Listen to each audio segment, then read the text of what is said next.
할렐루야. 귀한 예배 자리로 나오신 우리 사랑하는 성도님들을 환영하고 축복합니다. 오늘 또 이렇게 현장 예배가 가능하게 되어서 우리 성도님들을 또 현장에서 뵈니까 너무 반갑고 너무 좋습니다. 우리 또 가정에서 예배하시는 많은 성도님들 더 많이 생각나는 이 밤입니다. 하루속히 하나님께서 모든 것들을 더 주관하여 주셔서 귀한 예배의 자리에 우리 모두가 함께 모여 예배할 수 있는 그날이 속히 오기를 우리가 간절히 기대하고 소망합니다. 우리 시간 그 마음을 담아서 우리 옆자리에 계신 분들에게 함께 반갑게 인사했으면 좋겠습니다. 잘 오셨습니다. 오늘 은혜 많이 받으시길 바랍니다. 함께 인사해볼까요?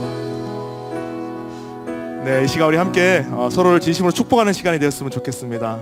하나님께서 만드신 당신을 주님의 이름으로 사랑하고 축복합니다. 우리의 마음을 담아 우리 하나님께 허락하신 귀한 사랑으로 우리 함께 축복하며 나아가겠습니다.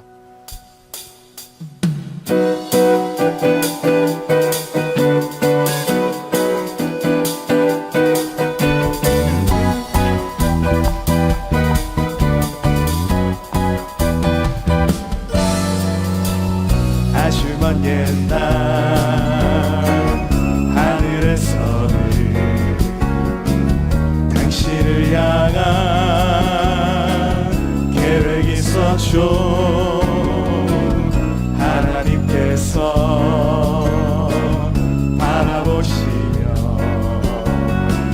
좋았더라고 말씀하셨네. 이 세상 그 무엇보다 귀하게 나의 손으로 창조하였노라. 내가 너로 인하여 기뻐하노라. 내가 너를 사랑하노라. 사랑해요. 축복해요.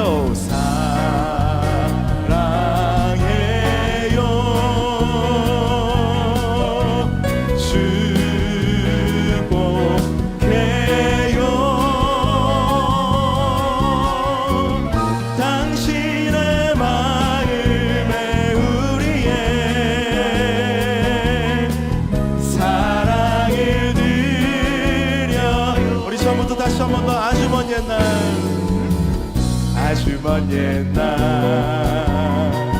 하늘에서 당신을 향한 하나님의 놀라운 계획이 있었습니다. 계획이 있었죠. 하나님께서 알아보시며 참 좋았더라고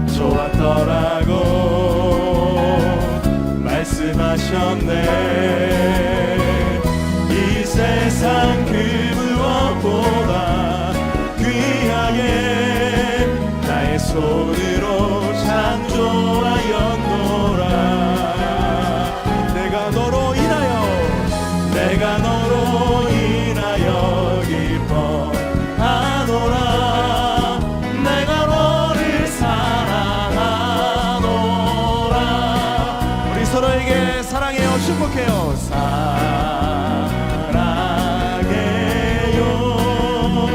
사랑해요. 축복해요.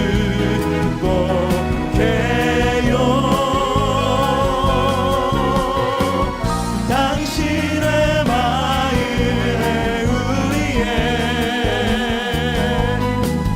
사랑을 다시 한 번 더 사랑합니다. 축복합니다.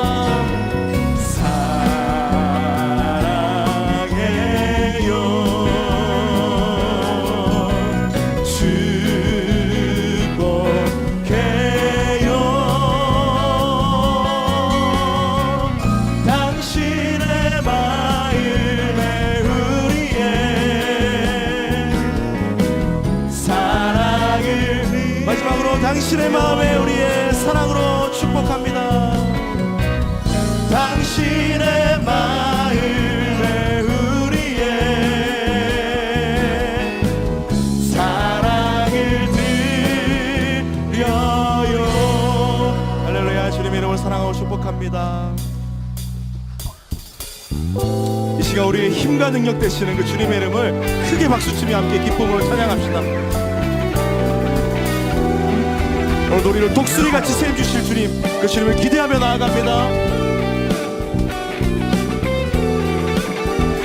고난 내 영혼 고난 내 영혼 편히 쉴 것 같아 풍랑이 일어도 안전한 복음 폭풍까지도 다스리시는 주의 영원한 팔은 주의 영원하신 팔 주의 영원하신 팔 함께 하사 항상 나를 붙드시니 어느 곳에 가든지 요동하지 않음은 주의 팔을 의지하 다시 한번 더 고난 내 영혼 고난 내 영혼 편히 쉴 곳 같 풍랑이 일어도 안전한 복음 폭풍까지도 다스리시는 주의 영원한 팔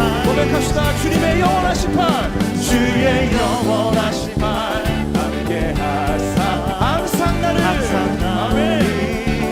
붙드시니 어느 곳에 가든지 요동하지 않는 주의 팔 우리 3절 고백할까요? 나의 믿음이 연약해질 때에도 나의 믿음이 연약해져도 미리 예비한 힘을 주시면 위태할 때도 안보하시는 주의 영원한 팔 아멘 주님의 주의 영원하신 팔 함께 하사 항상 나를 붙드시니 어느 곳에 가든지 요동하지 않는 주의 팔을 우리 담대히 선포합니다. 능치 못한 것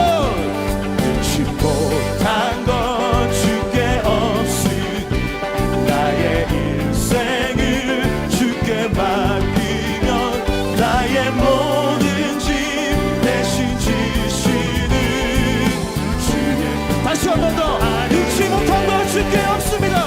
능치 못한 것 주께 없으니 나의 인생을 주께 맡기면 나의 모든 짐 대신 지시는 주의 영원한 팔으신 아멘 주님의 주의 영원하신 팔 함께 하사 항상 나를 붙드시니 어느 곳에 가든지 요동하지 않는 주의 팔 우리 다시 한 번 더 주의 영원하신 팔 주의 영원하신 팔 함께 하사 항상 나를 늘 동일하게 붙드시는 주님을 찬양합니다.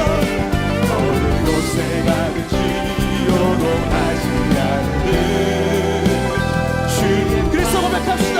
주의 친절한 팔에 안기세 주의 친절한 팔에 안기세 우리 마음이 평안하리니 항상 기쁘고 복이 되겠네 영원하신 팔에 안기세 주의 팔에 그 크신 팔에 안기세 주의 팔 영원하신 팔에 영원하신 팔에 날이 갈수록 주의 사랑이 날이 갈수록 주의 사랑이 그를 광명하게 비시고 천성 가는 길 편히 가리니 영원하신 팔에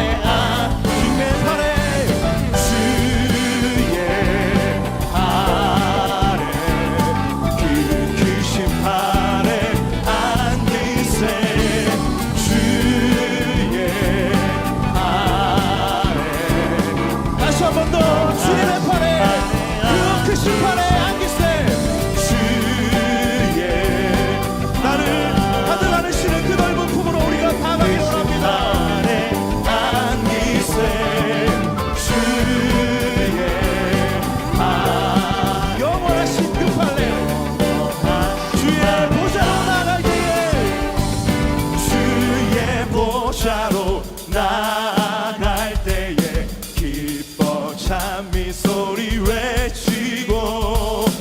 겁과 두려움 없어지리니. 할렐루야. 우리를 그렇게 담대하게 이끄실 주님을 기대하며 주의 팔에 주의 아래 크신 아래 안기세.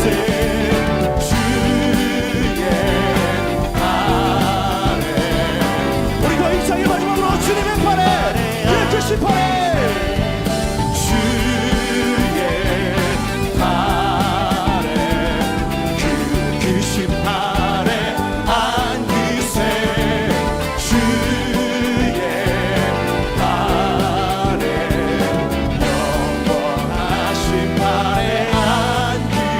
주님의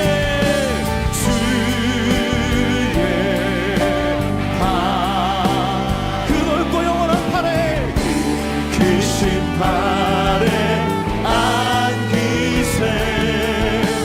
주의 팔에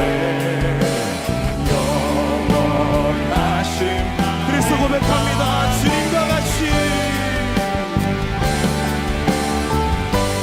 주님과 같이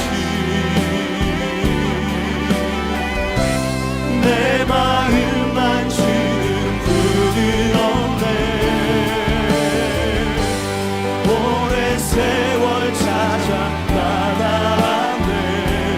내게 그 주님을 기대하고 신뢰하며 다시 한 번 더 주님과 같이 주님과 같이 나의 모든 걸 아시는 주님께 내 마음 만지는 분은 없네. 오랜 세월 찾아 나아왔네. 내게 주밖에 없네. 주님과 같이 내 마음 만지는 분은 없네. 오랜 세월 찾아 난 알았네. 내겐 주. 우리 마지막으로 다시 한 번 더 여러분의 믿음의 고백으로 주님께 고백합니다. 주님과 같이 주님과 같이 내 마음 만지는 분은 없네. 오랜 세월 찾아 난 알았네. 내겐 주밖에 없네.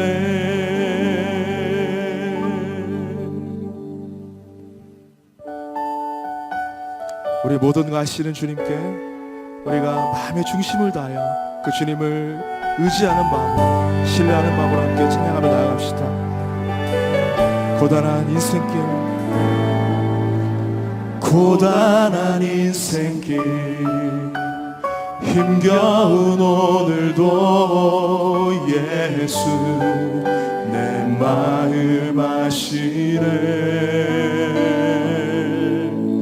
지나간 아픔도 마주할 세상도 예수 내 마음 다시 한 번 더 고단한 인생길, 고단한 인생길, 힘겨운 오늘도 예수 내 마음 아시네. 지나간 아픔도 마주할 세상도 예수 내 마음 믿음의 눈 들어, 믿음의 눈 들어 주를 보리. 이 또한 지나가리라. 주어진 내 삶의 시간 속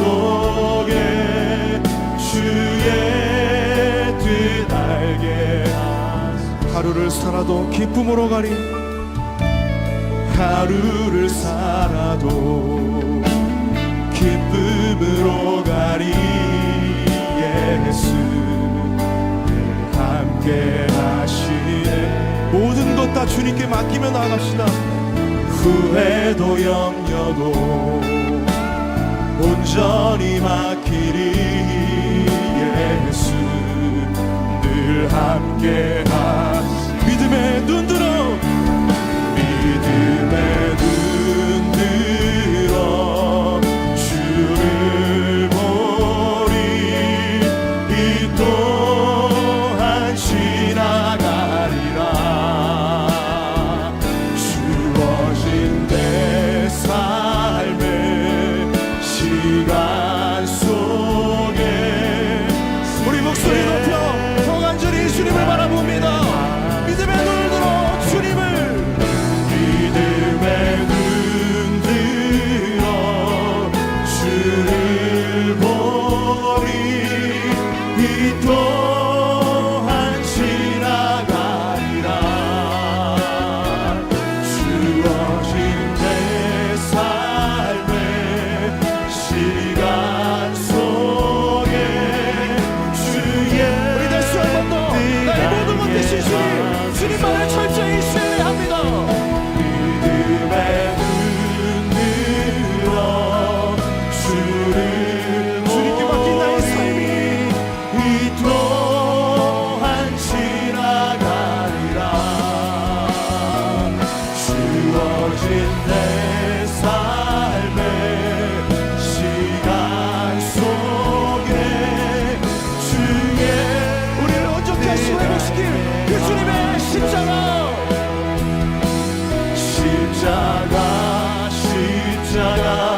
내가 처음 볼 때에 나의 맘에 그곳도 사라져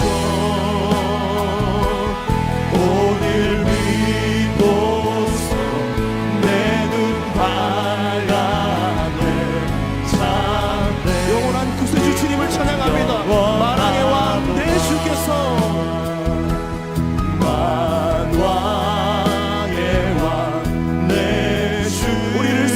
영원한 사랑을 우리가 다시 한 번 더 기억하며 나갑시다. 그 구원의 감격이 회복되는 시간 되기를 원합니다. 이 벌레 같은 날 위해 그 보혈 주님 십자가 못 박히심은 속죄함 아닌가. 주 십자가 못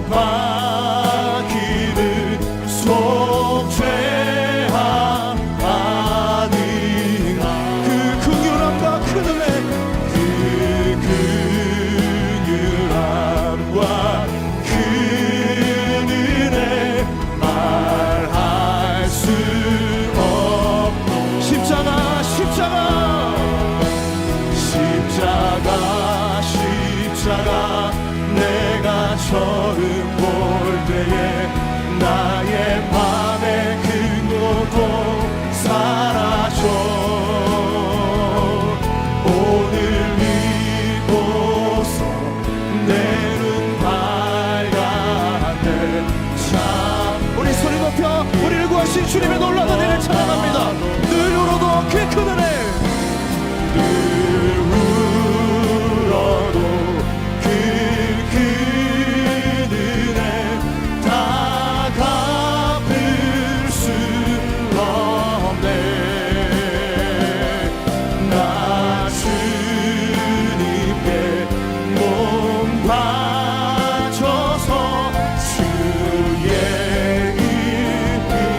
십자가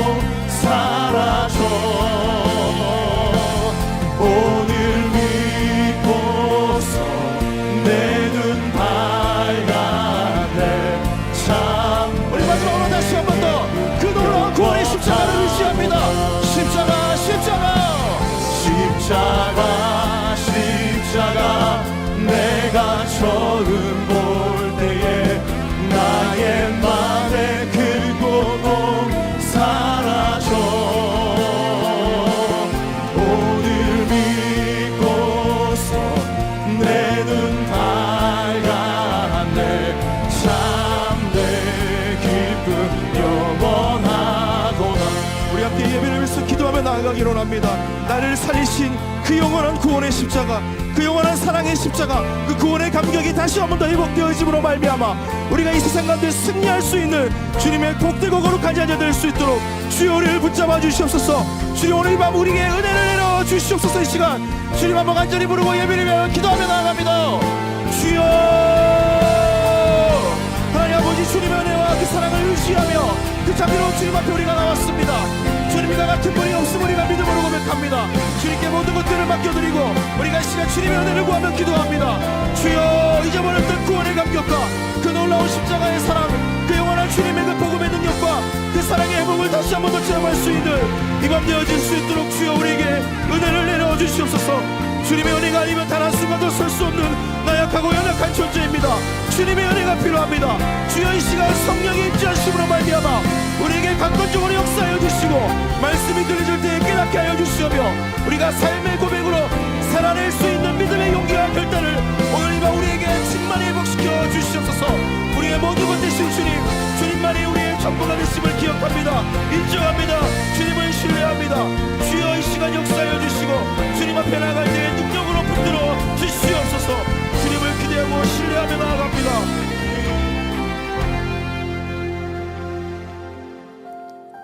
사랑하는 주님, 감사합니다.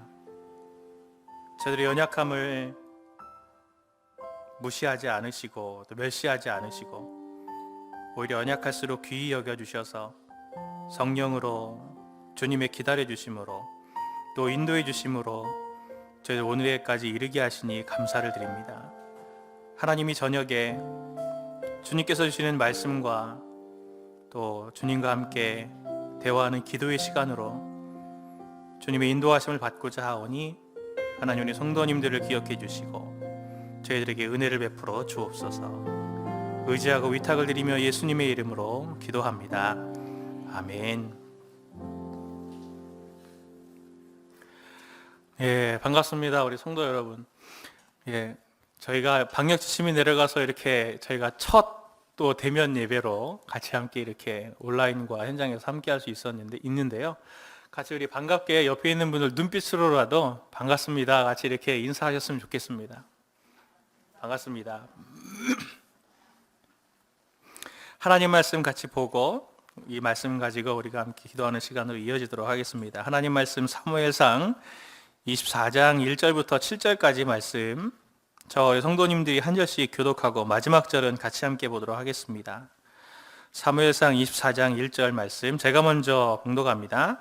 사울이 블레셋 사람을 쫓다가 돌아오매 어떤 사람이 그에게 말하여 이르되 보소서 다윗이 엔게디 광야에 있더이다 하니 사울이 온 이스라엘에서 택한 사람 3,000명을 거느리고 다윗과 그의 사람들을 찾으러 들렴소 바위로 갈새 길가 양의 우리에 이른즉 굴이 있는지라 사울이 뒤를 보러 들어가니라. 다윗과 그의 사람들이 그 굴 깊은 곳에 있더니 다윗의 사람들이 이르되 보소서 여호와께서 당신에게 이르시기를 내가 원수를 내 손에 넘기리니 내 생각에 좋은 대로 그에게 행하라 하시더니 이것이 그날이나이다 하니 다윗이 일어나서 사울의 겉옷자락을 가만히 베니라. 그리한 후에 사울의 옷자락 뱀으로 말미암아 다윗의 마음이 찔려 자기 사람들에게 이르되 내가 손을 들어 여호와의 기름 부음을 받은 내 주를 치는 것은 여호와께서 금하시는 것이니 그는 여호와의 기름 부음을 받은 자가 됨이니라 하고 같이 보겠습니다. 다윗이 이 말로 자기 사람들을 금하여 사울을 해하지 못하게 하니라. 사울이 일어나 굴에서 나가 자기 길을 가니라. 아멘. 오늘 우리가 읽은 다윗의 이야기는 우리에게 익숙한 본문입니다. 다윗이 엔게디 광야에서 사울에게 심히 쫓겨서 한 굴에 부하들과 들어가서 그 굴에 숨게 되죠. 그런데 공교롭게도 다윗이 숨은 그 굴에 사울이 뒤를 보러 이제 변을 보러 이렇게 이제 그 굴에 들어간 겁니다.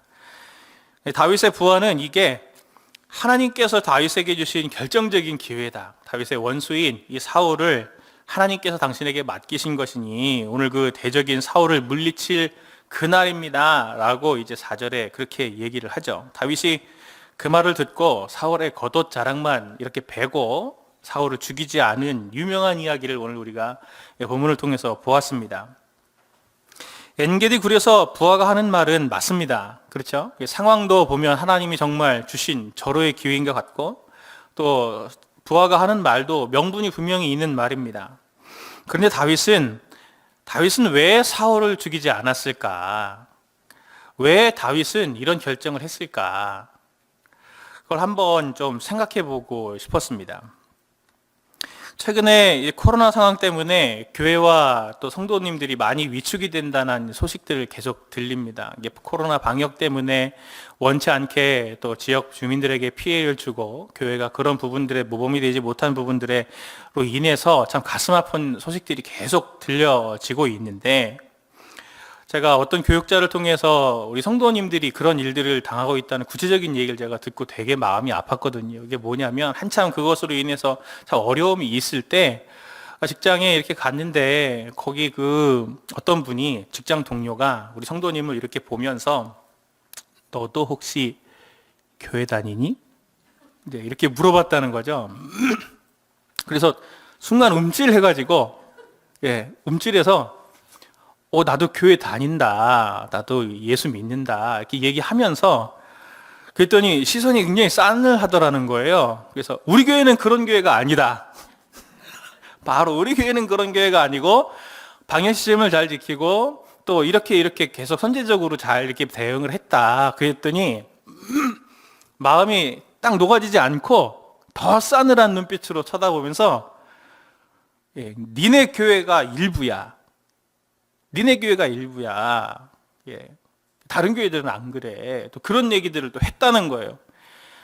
그 얘기를 듣고 얼마나 속상했겠습니까? 그래서 그걸 또 우리 교육자한테 전해주고, 그 교육자가 또 그 얘기를 저한테 해주면서 같이 마음이 속상했는데, 사실 우리 교회만 잘한 게 아니라 많은 교회들이 그렇게 정말 이웃들을 생각하면서 열심히 애를 쓰고 함께 마음을 담은 것들을 알고 있습니다. 그런데 한번 이렇게 정서가 딱 확 잡히면은 그 정서를 이렇게 좀 바꾸는 거는 쉽지 않은 것 같더라고요. 왜 이런 상황이 됐습니까? 제가 그걸 이렇게 좀 고민하고 함께 좀 기도하고 이걸 또 어떻게 풀어나가야 하지 하는 그런 이제 고민들을 하고 있는데, 저에게 이제 두 가지 사건이 좀 개인적으로 여름에 경험했던 두 가지 사건을 제가 좀 생각했어요. 하나는 뭐냐면, 제가 라디오를 들으면서, 차를 타면서 운전할 땐 라디오를 잘 안 듣거든요. 근데 앞에 먼저 제 아내가 제 차를 운전하면서 라디오를 켜놨나 봐요. 시동을 거니까 기독교 방송에 이제 설교가 이렇게 나오는 거예요. 근데 이제 보통은 끄는데 그날은 제가 들으면서 이제 운전을 했습니다. 운전을 쭉 하고 이제 집에까지 이게 오는데, 제가 드는 고민이 뭐냐면, 이분이 말씀하시는 말씀이 다 맞는 말이에요. 성경에 있는 말이에요. 그리고 틀린 말이 없어요. 근데 제 스스로에게 묻는 질문이 그날 굉장히 생소했던 게, 제 스스로가 무슨 질문을 했냐면, 저한테는 충격이었거든요. 뭐냐면, 내가 왜 이 설교를 듣고 있지? 내가 이 설교를 왜 듣고 있지? 그 질문을 스스로 하게 되더라고요. 그러면서 제가 오늘도 설교 준비하면서 걱정을 했는데, 사실은 너 설교를 왜 들어야 되냐? 그 질문으로 제가 바뀌더라고요. 또 하나는 뭐냐면, 지난 여름 휴가 때 저도 이제 인간이잖아요. 저도 왜 고민이 없겠습니까? 저도 살면서 왜 고민이 없겠습니까? 성도님들하고 똑같은 고민인데, 저한테는 그게 굉장히 힘든 짐으로 이렇게 좀 다가오더라고요. 제 개인적인 고민인데. 제가 그래서 여름 휴가 때 그걸 가지고 기도하면서 힘들어서 막 그러고 있을 때, 기도할 때 하나님이 딱 뭐라고 하시냐면은 저한테 그 깨달음을 주셨어요. 네가 하는 고민을 가지고 성도들이 많이 네 신방할 때 얘기했는데, 그때도 뭐라 그랬니? 제가 이래 얘기했죠. 이래 얘기했습니다. 말씀 이 구절 이래 얘기했습니다. 제가 그거 보니까 제 그 모습이 너무 초라한 거예요. 제가 마치 전문 종교인이 돼가지고 가서 딱 나오면 딱 말씀 나오고, 딱 나오면 딱 상담하는, 아무런 영혼이 담기지 않은. 사실은 너도 그 부분을 넘지 못했잖아. 너도 넘지 못하면서 네가 성도들한테 그렇게 얘기할 수 있니? 그렇게 얘기하는 것들을 제가 느끼면서 하나님 앞에 정말 제가 부끄러웠거든요. 그러면서 이 고난을 주신 게, 진짜 감사하다는 생각을 해보면서 이게 진짜 지식을 가지고 사역하는 것이 아니고 교회는 지식적 동아리가 아니라 지식적인 종교 동아리가 아니라 진짜 하나님께서 일하시고 성령께서 일하신다는 것이 무엇이냐라고 하는 것들을 좀 더 우리가 진지하게 고민해 봐야 되겠다라고 하는 제 스스로의 좀 다짐을 하는 시간들을 제가 좀 가졌습니다. 자, 왜 두 가지 말씀을 드렸냐면 두 가지 이 사건의 공통점이 있어요. 뭐냐면 삶도 있고 신앙도 있는데 삶과 신앙이 너무 분리되어 있는 것 같은 느낌이 드는 거죠. 삶에서 믿음이 작동되지 않는 모습들, 제 스스로 목사인 저에게도 여전히 작동되지 않는 믿음의 모습들, 지식적으로는 알죠. 많이 배웠다고 치니까. 그런데 그게 작동되지 못하는 이 상황이 너무 속상했습니다. 그래서 제 스스로가 아까 말씀드렸듯이 지금 누가 세상 사람들이 우리를 보면서 저기는 종교 동아리야, 똑같아 다른 종교랑 라고 말할 때 할 말이 없겠더라고요. 너무 혼란스러운 상황이죠. 기독교 내부에는 또 교회 안에도 서로 명분을 가지고 다툼과 갈등들이 있고 외부에서는 시선도 싸늘해졌습니다. 가히 핍박적인 상황으로 위축돼 가고 있어요. 사람들이, 교회들이. 안에 있던 사람들은 낙심하고 있던 사람들 떠나가고 밖에 있는 사람들은 싸늘한 시선으로 우리를 쳐다봅니다. 사람들이 안에 있든 밖에 있든 칭찬을 하든 비난을 하든 핍박을 하든 조롱을 하든 뭘 하더라도 얘기를 다 들어보면 다 맞는 말이에요. 다 맞는 말이에요. 그래서 할 말이 없어요. 다 이해가 돼요. 근데 그 현장에 딱 서 있는 우리는 어떻습니까? 저부터가 길을 잃은 것 같더라고요. 어떻게 해야 되지? 저렇게 싸늘하게 니네 교회나 그래. 니네 교회가 일부야. 라고 말하는 사람한테 우리가 아니다. 이렇게 말할 수 있는 자신감이 안 생기는 이런 길을 잃은 것 같은 상황에 왜 예수를 믿고 왜 교회를 다녀야 되고 왜 그래야 되는지를 잘 모르겠다고 말하는 사람들에게 우리가 내놓을 수 있는 대답은 무엇인가? 라고 하는 좀 더 본질적인 질문 앞에 좀 제 자신이 서게 되더라고요. 묵상을 하다가 많이 고민을 하다가 좀 충격을 받고 고민을 하다가 그런 사람이 성경에 또 있더라고요. 요한복음에 보면 빌립의 전도를 받는 나다나엘이라는 사람이 나오죠. 빌립이 먼저 예수님을 만나고 나다나엘을 찾아가서 예수님에게 이제 나다나엘을 전도를 합니다. 그 장면을 요한복음 1장 45절, 46절을 보면 이렇게 말하고 있는데 같이 한번 보겠습니다. 시작. 빌립이 나다나엘을 찾아 이르되 모세가 율법에 기록하였고 여러 선지자가 기록한 그 일을 우리가 만났으니 요셉의 아들 나사렛 예수니라. 나다나엘이 이르되 나사렛에서 무슨 선한 것이 날 수 있느냐? 빌립이 이르되 와서 보라 하니라. 아멘. 나다나엘은 나사렛에서 무슨 선한 게 날 수 있냐? 이건 굉장히 뭐라 그럴까요? 냉소적인 이야기거든요. 왜냐하면 그 당시에 벌써 여기 있다 저기 있다 메시아가 나타났다라고 말하는 사람들이 사실 앞에도 굉장히 많이 있었어요. 그러니 처음에 나다나엘 같은 사람도 기대감을 가졌겠죠. 근데 또야 또 이런 반응인 거죠. 지금 나사렛 같은 데서는 선지자가 메시아가 날 수가 없어. 근데 빌립이 뭐라고 합니까? 한마디입니다. 너무 유명한 말이죠. 와서 봐. 모든 지식과 모든 논리를 무색하게 하는, 압도적으로 무색하게 하는 이 힘은 무엇입니까? 빌립은 예수님을 만났거든요. 빌립은 예수님을 경험했거든요. 경험적으로 하나님을 아는 지식은 모든 논리와 모든 이론들을 다 뛰어넘습니다. 다윗이 왜 사울을 죽이지 않았습니까? 다윗에게는 하나님에 대한 가슴이 있는 거예요. 그는 하나님을 경험적으로 알고 있는 거죠. 그가 알고 있는 하나님은 지금 내 귀에 이렇게 들려주는 내 부하가 말해주는 그 하나님의 모습은 아닌 거죠. 그렇게 일하는 하나님은 아니었던 거예요.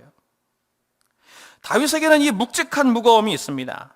다윗에게는 하나님을 아는 사람의 모습이 보이는 거죠.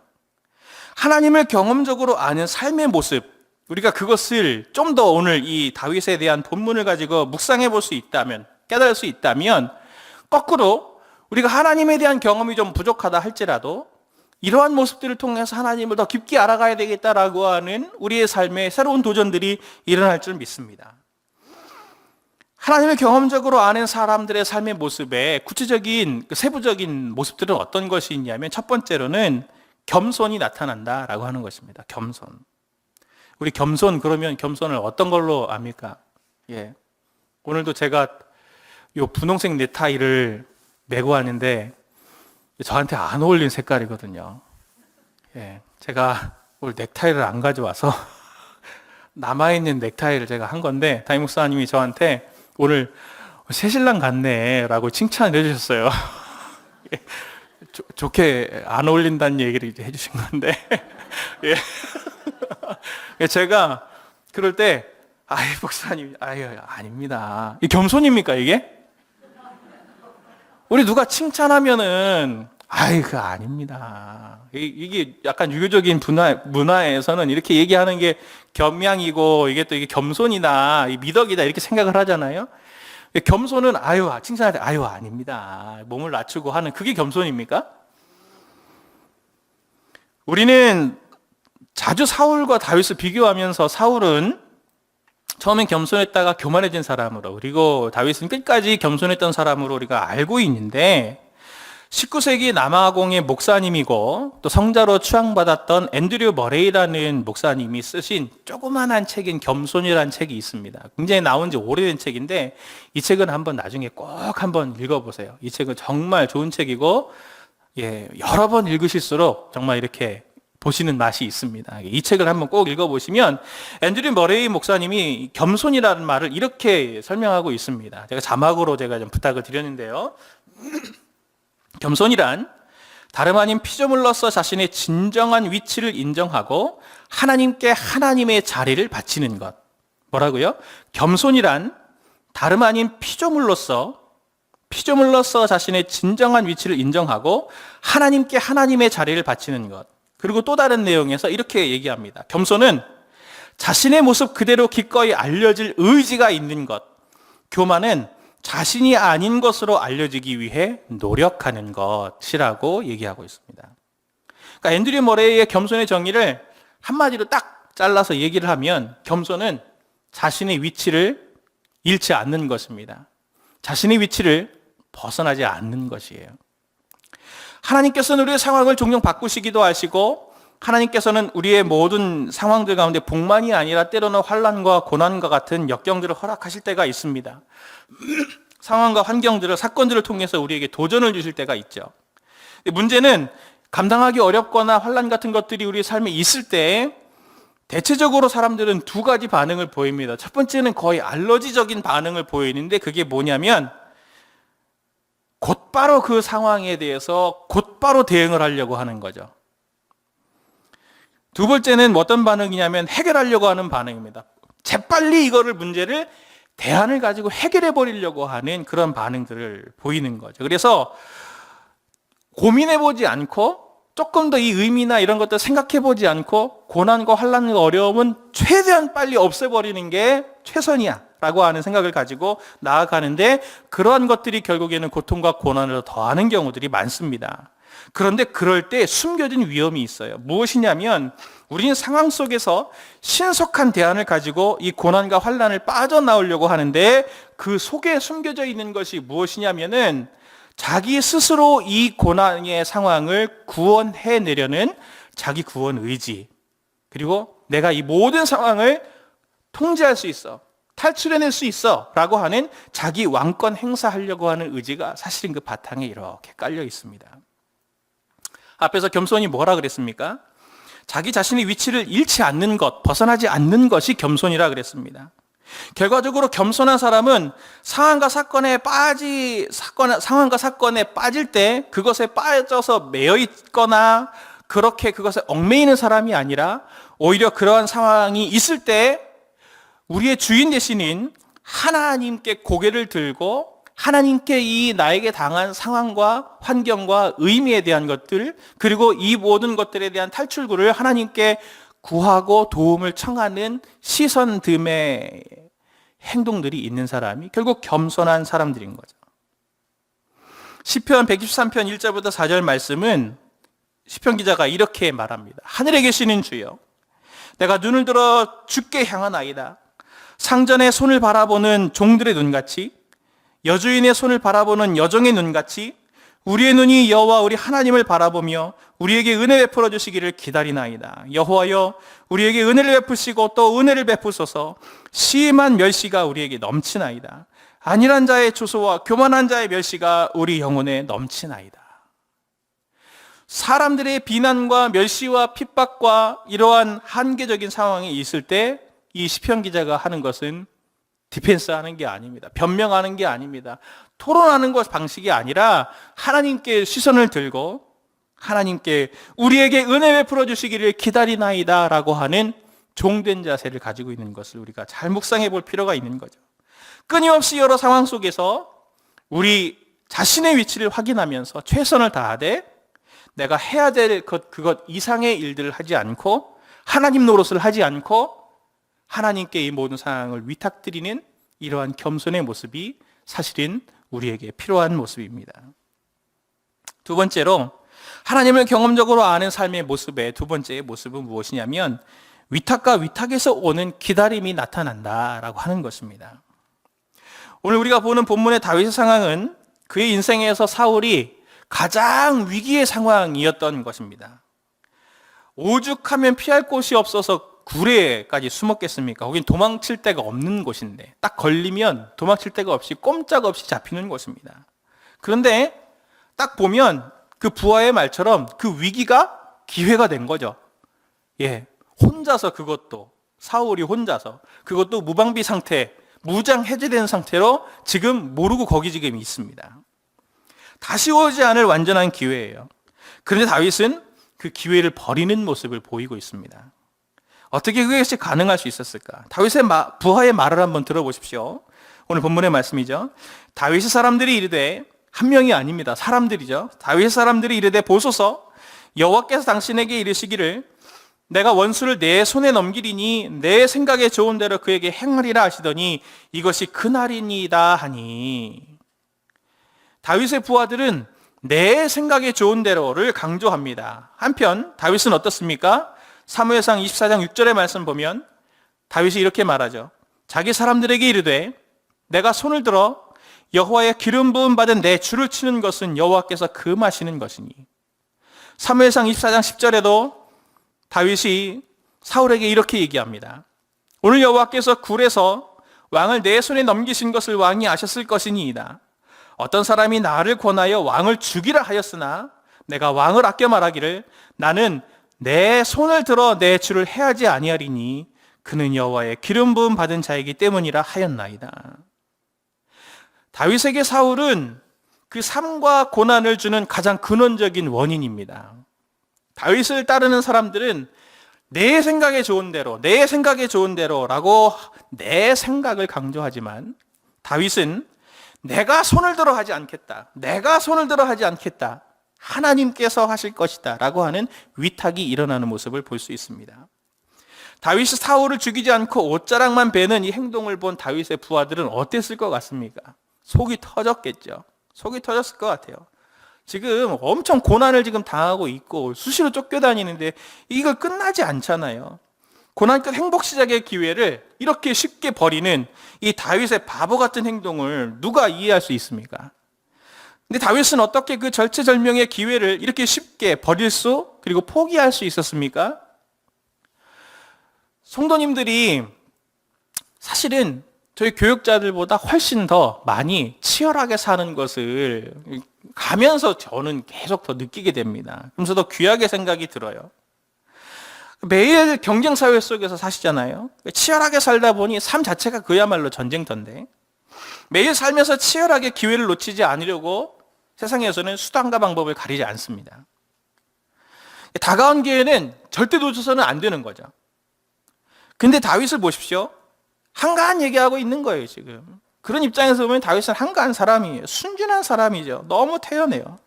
그렇게 보일 수 있습니다. 근데 다윗이 어떻게 이렇게 할 수 있었는가?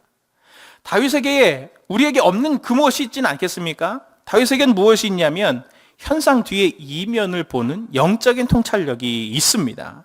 다윗은 계속 말하죠. 사울을 지칭할 때 뭐라고 말합니까? 여호와의 기름 부음을 받은 자라고 반복적으로 말합니다. 원수지만 표면적으로는 원수고, 하지만 그는 이스라엘의 왕을 넘어서 이스라엘의 진정한 왕이신 하나님께서 세우신 하나님의 주권을 인정하는 그 이면을 보는 영적인 통찰력을 다윗은 가졌기 때문에, 하나님의 권위를 순복함 때문에 지금 이 다윗이 사울을 죽이지 않은 것 아닙니까? 이때가 얼마나 다윗한테 사무쳤으면 다윗이 시편을 2편을 썼어요. 이것 때문에. 시편 57편, 142편이 그것인데, 여기서 다윗이 뭐라고 하는지 한번 보십시오. 시편 142편 4절 5절 말씀을 같이 한번 보도록 하겠습니다. 시작. 오른쪽을 살펴보소서. 나를 아는 이도 없고 나의 피난처도 없고 내 영혼을 돌보는 이도 없나이다. 여호와여, 내가 주께 부르짖어 말하기를 주는 나의 피난처시요 살아있는 사람들의 땅에서 나의 분깃이시라 하였나이다. 시편 57편 5절도 같이 함께 보겠습니다. 시작. 하나님이여, 주는 하늘 위에 높이 들리시며 주의 영광이 온 세계 위에 높아지기를 원하나이다. 아멘. 특별히 시편 57편 5절 속에 다윗이 고백하는 게 무엇입니까? 하나님이여, 주는 하늘 위에 높이 들리시며 주의 영광이 온 세계 위에 높아지시기를 원하나이다. 이 시편도 너무나 우리 익숙하지만, 히브리 사람들에게 있어서 온 세계라고 하는, 하나님에 대해서 온 세계, 온 세상, 열방 이런 얘기를 하는 것은 그 사람들 바탕에 무엇이 깔려 있냐면, 하나님은 이 세계의 창조주이시기 때문에 온 세계 위에 높아지실 겁니다. 인정되실 겁니다. 온 열방을 다스리실 것이다 라고 하는 전제가 사실 깔려 있는 겁니다. 그러니까 이 온 세계를 꺼내면서 이 시편 기자는 머릿속에 하나님은 천지를 창조하신 분이야, 온 세계를 창조하신 분이야 라고 하는 그 전제를 지금 기억하고 있는 거죠. 그렇기 때문에 다윗이 지금 이 시편 이 7절에 5절에서 고백하고 있는 것은, 그가 의지하고 있는 것은 무엇이냐면 하나님의 그냥 왕권 정도가 아니라 창조주로서의 왕권을 의지하고 있는 겁니다. 지금 위기의 상황에서 이 다윗이 특별히 기도하고 있는 것이 하나님의 창조주로서의 능력을 의지하고 있는 것이라는 거죠. 다윗도 두려웠죠. 그의 모습 속에, 그 모습에는 하나님께 이 상황만이 아니라 자기 자신만이 아니라, 그리고 이 모든 것 뒤에서 모든 현상과 모든 사람과 모든 피조물과 모든 사건을 컨트롤하시고 운행하시는 하나님을 인정하고 고백하는 것이 지금 다윗의 이 고백의 내용인 것입니다. 성도님들, 하나님과 그의 아들 예수 그리스도를 우리가 구원자라고 믿습니다. 그런데 이 고백을 하고 들여다보면 그 구원자라고 하는 고백, 주는 그리스도십니다 라고 하는 이 고백을 어떻게 성도님들이 생각하실 때가 많냐면, 구원자라고 하면 천국 티켓을 발행해 주시는 분쯤으로 생각할 때가 많습니다. 그런데 성경에서 말하는 하나님은 어떤 분이시냐면 왕이십니다. 특별히 예수님도 신약에 부활하시고 승천하셔서 어떤 분으로 계시냐면 그 왕권을 대리 통치하는 대리 통치자로 지금 이 땅에 완전하고 구체적인 실제적인 통치자로 설명하는 것을 볼 수 있습니다. 베드로전서 3장 22절 말씀을 같이 한번 보겠습니다. 시작. 이는 하나님의 영광의 광채시요 그 본체의 형상이시라. 그의 능력으로 말씀으로 만물을 붙드시며 죄를 정결하게 하는 일을 하시고 높은 곳에 계신 지극히 크신 이의 우편에 앉으셨느니라. 히브리서 1장 3절 말씀 그렇게 말하면서 베드로전서 3장 22절 이렇게 말합니다. 같이 봅니다. 시작.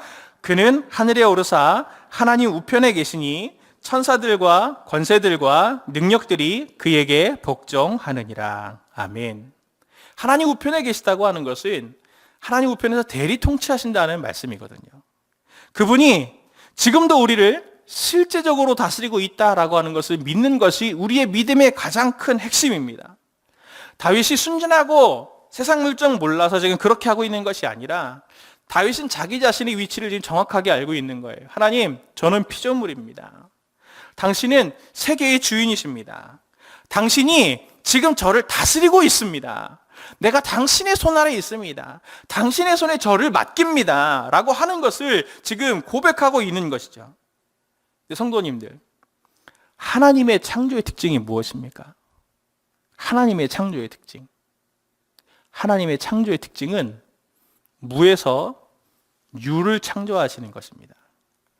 사람들은 이 기회가 지나가면 다시 안 올 거라 생각해요. 버스가 지나가면 손 흔드는 것 외에는 할 수 있는 게 없다 생각하지만, 내 인생은 끝이라고 사람을 생각해서 이렇게 아웅다웅하지만, 다윗 같은 사람은 순진하게 볼 수 있게도 이 위험을 피할 기회가 완전히 사라져버린다 할지라도 하나님께서는 반드시 나를 이 억울함과 환난의 상황에서 놓이게 하실 때를 창조하셔서라도 나에게 허락하실 거야 라고 하는 고백을 지금 하고 있는 것입니다.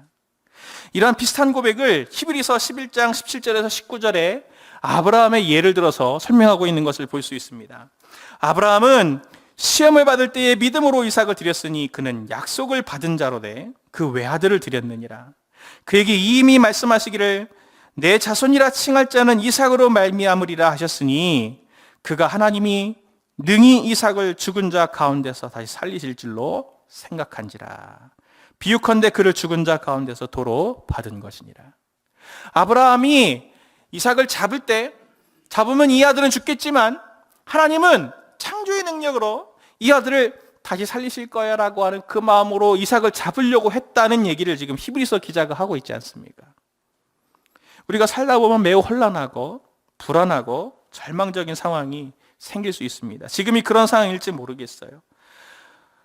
그럴 때 우리는 내가 잘 결정을 해야 돼, 잘 선택을 해야 돼, 내가 더 치열하게 살아야 돼 라고 하는 이러한 문제 해결과 선택에 대한 것만 우리가 온통 생각을 집중하게 되는데, 하나님을 진짜 아는 자녀는 두려움의 순간 하나님께 우리의 왕권을, 눈을 들어 하나님의 왕권을 인정하면서 지금 하나님이 내 삶은 현실적으로 통치하고 계셔. 하나님이 기뻐하시는 것은 무엇일까?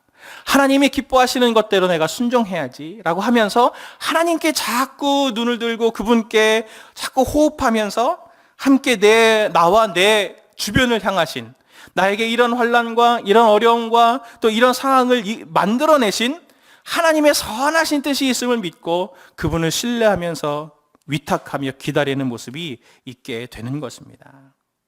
말씀을 마치려고 합니다. 영적인 통찰력으로 창조주 하나님의 손길을 의지하고 위탁하는 성도님들 되셨으면 좋겠습니다. 특별히 어려운 상황이 있으십니까? 답답하신 상황이 있습니까? 그렇다면 더 눈을 들어서 오늘 이 삶 가운데 지금 이 순간에도 하늘 보좌 우편에서 지금 나를 지켜보시면서 나를 보호하시고 인도하시고 이끌어 가시는 그 하나님의 손을 앞에 우리 자신을 위탁하시는 우리 성도님들 되시길 예수님의 이름으로 축원을 드립니다. 같이 기도하겠습니다. 하나님 아버지, 주님이 너무 크신 분이고 또 우리가 너무 작기에 하나님이 어떻게 놀랍게 또한 신비롭게 일하시는지를 우리가 잘 알지 못할 때가 너무나 많습니다. 그러나 이 시간 오늘 말씀을 가지고 우리의 상황 속에서 우리 눈을 들어 지금도 그 보좌 우편에서 우리를 바라보시고 도우시고 인도하시고 보호하시는 예수 그리스도, 우리 왕이신 그분의 손길과 그분의 마음과 그분의 보호하심을, 그분의 음성을 듣는 이 저녁이 되게 하여 주옵소서. 그래서 하나님이 고난의 상황 가운데 주님의 손 꼭 붙들고 끝까지 승리하는 우리 성도님들 되도록 도와주시고, 끝까지 남은 자로서 참 이스라엘로서 하나님의 나라와 그 나라의 동역자로 저희들이 든든히 서는 우리 성도님들 되도록 축복하여 주옵소서. 예수 그리스도의 이름으로 기도합니다. 아멘. 네, 오늘 말씀을 그대로 녹여놓은 것 같은 찬양이 있습니다. 우리 같이 한번 이 찬양 부르심으로 함께 주님 앞에 또 기도하는 시간 갖도록 하겠습니다. 이렇게 찬양하기를 원합니다.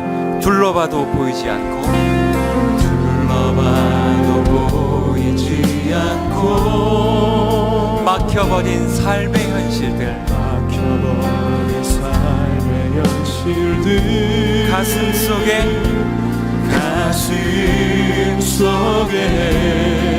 시린 눈물과 두려움에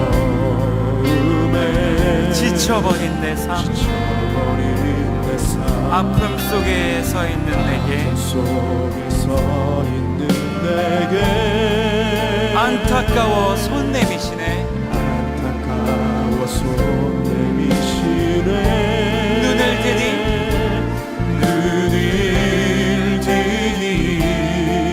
주님 계시네. 나를 안고 그의 길로 날 인도하시네. 날 인도하시네. 지금 이 자리에서 지금 이 자리에서 주를 바라보며 지금 이 자리에서 지금 이 자리에서 주가 영광 받으시도록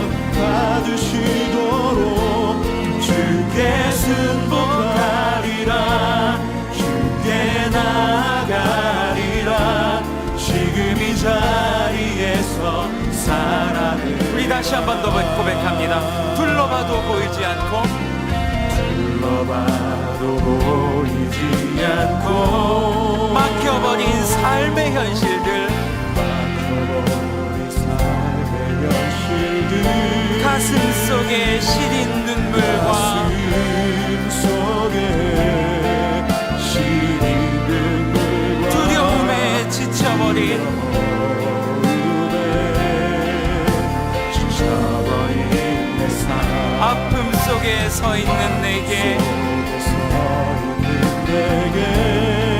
안타까워 손 내미시네.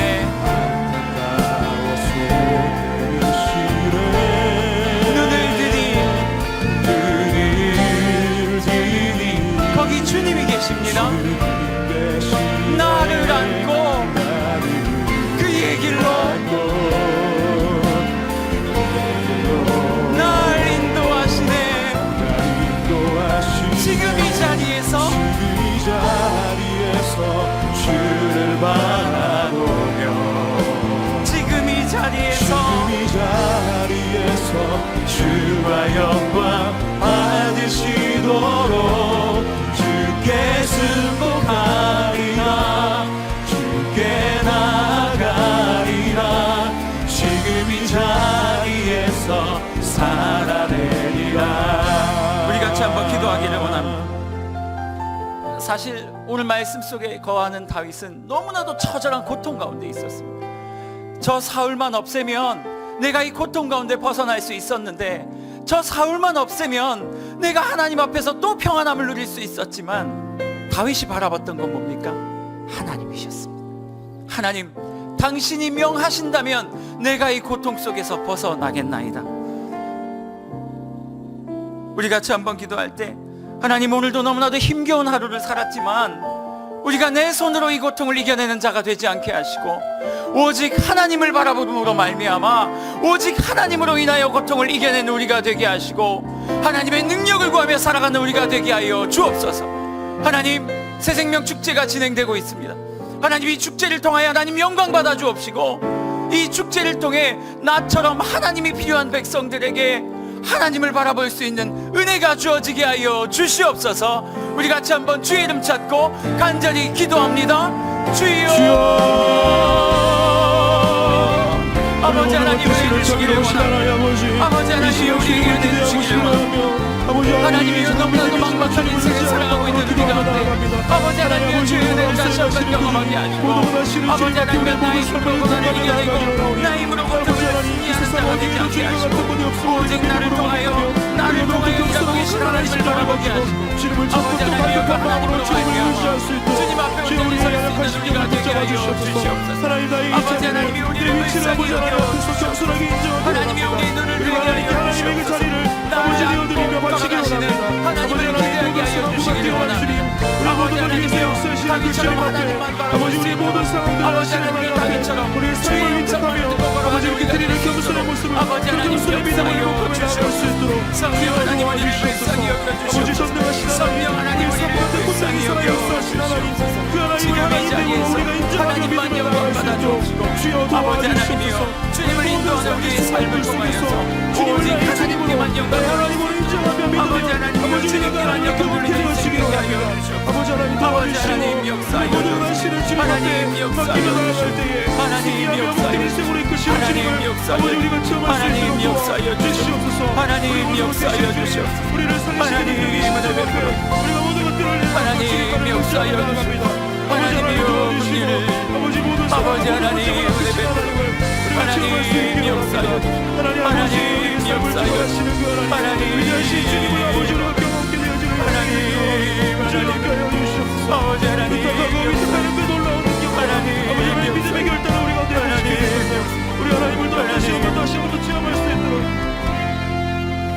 우리 한 가지만 더 놓고 기도하기를 원합니다. 하나님께서 우리에게 새 생명 축제라는 너무나도 귀한 영적인 은혜를 허락하여 주셨습니다. 지금도 다윗처럼 살지 못하고 자신의 힘만을 믿고 살아가는 우리 사랑하는 가족들과 우리 사랑하는 이웃들이 있지 않습니까? 이 시간에 한 번 더 결단하고 기도하기를 원합니다. 아버지 하나님이여 내 사랑하는 이웃들을 기억하여 주시고 이번 축제를 통해 그들이 하나님 만나서 다윗처럼 영원한 평안을 얻어낼 수 있도록 은혜 베풀어 주시옵소서. 나의 이웃들을 기억하여 주시옵소서. 우리 새생명 축제를 위해서 한 번만 더 같이 한번 통성으로 기도하겠습니다. 기도합니다. 아버지 하나님을 해주시기를 원합니다. 아버지 하나님이여 새생명 축제를 주님 앞에 올려드립니다. 아버지 하나님이여 주의 은혜를 구하기를 원합니다.